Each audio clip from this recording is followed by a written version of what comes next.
We're starting out in the 2023 GR86 Premium Manual. This car has an MSRP of around $32,500. Actually, my personal car had it for about 8 months, and I want to do a quick video comparing this to the brand new 2023 Supra Premium Manual. That car is about $58,000. I'm going to do a quick video giving you my impressions of driving this around town and on the highway to let you know what the significant differences are, and also talk about the difference in feel with the manual transmission. So let's hit the road. Let's just quickly address the purchase price question right out of the gate. Yes, I paid MSRP for this, and yes, I waited nearly 11 months to get a hold of this car. I wanted to start this video by driving around on city streets because most people are going to be driving their sports car around on city streets and not at the track, not in canyons.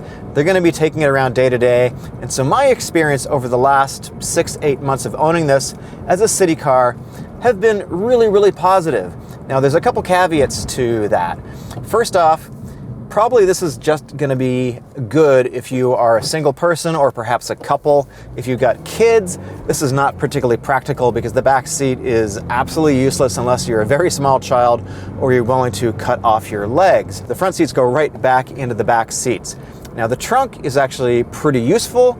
It's relatively big for the size of this vehicle, and you can actually fit a lot of stuff in there, all your groceries, no problem. Now, this car is definitely not as quiet as the new Supra. It does not have as much insulation, but we're talking about a difference in weight of roughly 500 pounds or so. There's actually quite a big difference. And so how they did it is this car just has a lighter chassis to begin with. It's not as stiff. There's a lot less insulation in here, and it's just designed to be a different kind of car where lightweight is the key value in this car and relatively low power.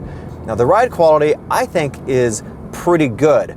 I just did a back-to-back comparison with my friend's BRZ, also completely stock. You can go check that out elsewhere on my channel, and you can get a sense of what my thoughts are on this versus the BRZ. If you want better ride quality, go with the BRZ. Now, the manual transmission is what we're really here for because most cars nowadays are not sold with a manual. Most cars are going to be sold with an automatic, and that is just not as much fun as this manual. And this is a particularly good manual transmission as far as they go nowadays. A lot of manufacturers do not spend the time anymore like they used to make a good manual. If you're thinking about getting this in manual, I highly recommend it because it is more engaging by far than the automatic in this car. The automatic is perfectly fine, it's perfectly acceptable, it's quick enough, it's a 6-speed. There's nothing particularly wrong with it, especially at this price point, but this manual is really nice. This is the way to go. It's so much more engaging. It has relatively short shifts, and you can actually buy a factory short shifter from from TRD if you want to make it a little bit better. Very easy to heel and tow this car, and that is downshifting while braking at the same time. It's got really good pedal placement. The pedal box is right on the money, I think, with this. It's got a nice short throw. It's got very positive engagements. You know exactly what's going on. It doesn't feel like a BMW sort of sloppy affair. This is a really nice daily, I think, practical enough car for 2 people. Now let's get on the highway. So this is not going to be as fast as the Supra, not by a long shot, but it's not slow. It is so much faster than the last generation.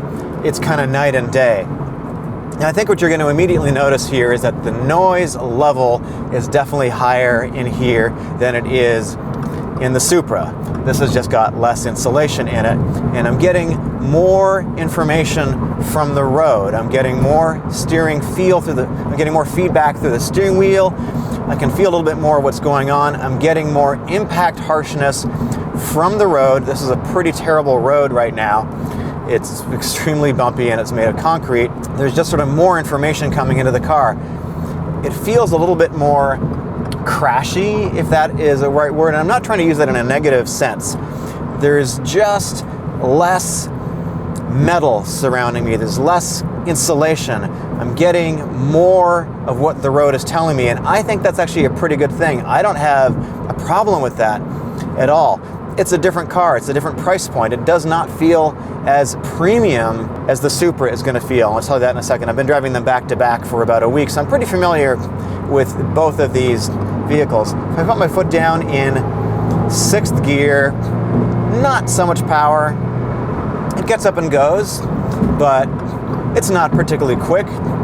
But there's a couple things going on here that are quite different. So the ride quality obviously is, you can probably even see it right now, there's definitely more jounce, there's more micro jitters, there's more, it's a bumpier ride. It's not harsh, but it's definitely bumpier, and I can feel everything a little bit more.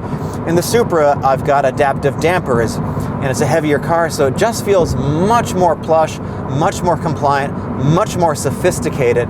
This has a real sort of sports car vibe to it in that scrappy, young, aggressive kind of way. That's the only way I can put it to you. The steering is similar. I think it's actually better in here. I think I'm getting a little bit more information from the road. And overall, this is just not as sophisticated or as refined or nearly as powerful. Still pretty easy to downshift. And it goes, and it's quick enough, but the Supra is just fast. Now I've got the noise generator turned on here, which is on by default in this car. I've actually just ordered a Borla exhaust. I'm going to go install it in a couple of days because I like the sound of that. I'm going to turn off the noise generator, and in fact, it only takes a couple seconds to turn off, and I would recommend turning it off. Personally, I don't like the sound of it. It sounds kind of artificial, I think. I'm not a huge fan of it, but to each his own on that one. You can do a road trip in this car quite comfortably. The stereo is nowhere near as good. I think the seats are equally as good in this. The Supra has leather seats. They're quite supportive. These are actually a little bit grippier. I think they're a little bit more supportive. So let's head back and let me just give you a quick summary of what I think the key differences are between this car and the Supra. And if you're on the fence, which frankly, how many people are really going to be on the fence about these two cars? They're different price points. But if you are, hopefully I'll give you some information to help you make a good informed opinion. Day to day, the Supra is quite a docile beast. You can tell it's not very loud right now, and I'm just putting around town. And you're going to be doing most of your shifting actually in the city.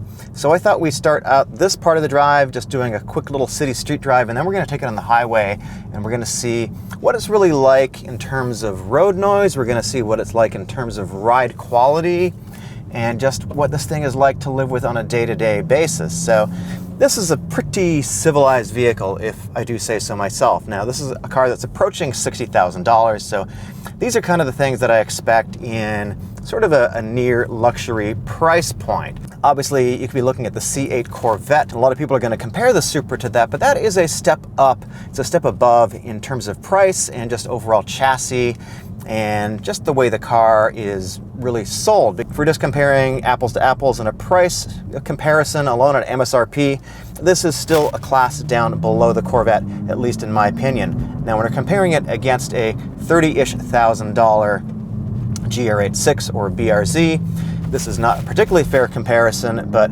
this is sort of what you get for double the amount of money. There's a lot more refinement in here. Everything feels tight. It feels well constructed. You get a more vault-like kind of quality to it, and there's a lot more insulation in here. You can tell this is not very loud.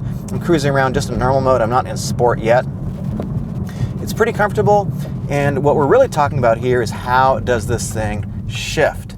And I can tell you, this shift mechanism is really good. This is far better than what BMW has been able to accomplish with their shift mechanisms. I don't know why it's so much better in here, but it is. It's pretty obvious that the engineers took a little bit extra time to make sure that this transmission, that this shift linkage is considerably improved upon compared to the BMW. This has a more firm feeling. There is less movement in the gate of the transmission. Everything feels solid. There's not much play at all. And now when I hit it in normal mode, listen how loud it is in normal mode. It's pretty quick, but it's not too loud. Now if I put it in sport mode, let's do something again. Quite a bit louder, and the ride quality firms up noticeably, but it's never harsh, but it definitely is quite a bit firmer at these kind of speeds. And on this pretty terrible freeway surface, there's a lot of imperfections on here. This is a concrete surface. It's got a lot of stuff like that on it, a lot of big sort of whoop-de-doos, sort of big bumps on it. And so the ride quality is still really quite good in sport mode. Compared to the GR86, this is vastly better. The GR86 has a lot of little micro motions. It's fairly stiffly sprung, and the valving in the shocks is pretty stiff too. Here you've got a different rebound, a different compression in the shocks, so it feels more smoothed out. It feels a little bit more like a luxury car. Let me put it in normal mode again. It definitely takes out all of the little jitters, all the little micro bounces, and all the little imperfections of the road. They're kind of honed down like with a piece of sandpaper. You're just taking off all the sharp edges. It's much more compliant, is what I'm saying, without being floaty and without being soft. And you're just getting an overall, it just feels like a more expensive car. It feels more like a jewel box, like a fine watch compared to like a Seiko or a Timex, if that makes sense. So what you're really getting, of course, is a lot more power too. Very easy to shift this thing, easy to downshift. Now I'm sitting in traffic. Very easy to upshift. The clutch mechanism is good. There's a lot of feel in this car. The steering is vastly improved from the earlier generations of this car too. There's a lot more feel in it. There's more heft, there's more weight, but mainly there's just more communication. So the car is telling me exactly what's going on. Quick downshift. It's very easy to heel and tow this thing too. And yeah, the handling is pretty good also. Now, if you want to get more of a handling impression of this car, I've got some videos where I'm going out in canyons in this car, but I wanted to do a quick city drive to sort of give people more of a sense of what this thing is sort of like to live with on a day-to-day basis, where most people are going to be just cruising around in the city with us. And it's pretty good. I've got a 2020 Supra, automatic of course, and it makes a perfectly fine daily. People ask in forums, is this a good daily? Is it too much of a car? Is it too harsh? And I'm going to say this is a very livable daily because the ride quality in these things is really good, and they've really taken it to the next level at this point. The handling is still excellent. It's superb. Compared to the 86, it is a little bit less practical because you've got a smaller hatch space. Maybe it's bigger, maybe it's smaller, but it's a weirder shape in here. It's just definitely not as accessible. The trunk in the 86 is more practical, and I feel there's actually more usable room in the 86. But just purely from a driving perspective, there's a lot more thrills going on here. It feels like a lot more car, and that's what you would expect for essentially double the price. You're expecting something that is more sophisticated. You're expecting something that has a better ride. You're expecting something that feels more like a tank, even though it is actually quite light. This is only, I said before, in the 33 to 3,400 pound range.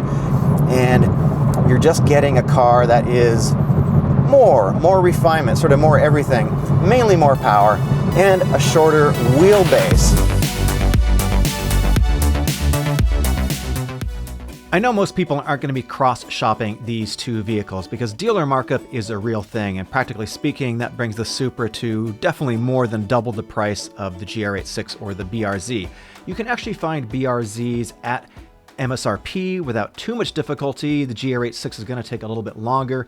They're pretty similar cars. Now, what about the manual transmission? It's very good in both of them. I think that the Supra has a more satisfying manual. It's definitely a more powerful car.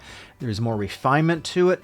Overall, if you're looking for something that is more high-tech, has a lot more power, and it's just a more sophisticated kind of ride, go for the Supra. But for day-to-day, what is more fun? I think the GR86 is just as much fun, if not more fun than the Supra, driving it day to day.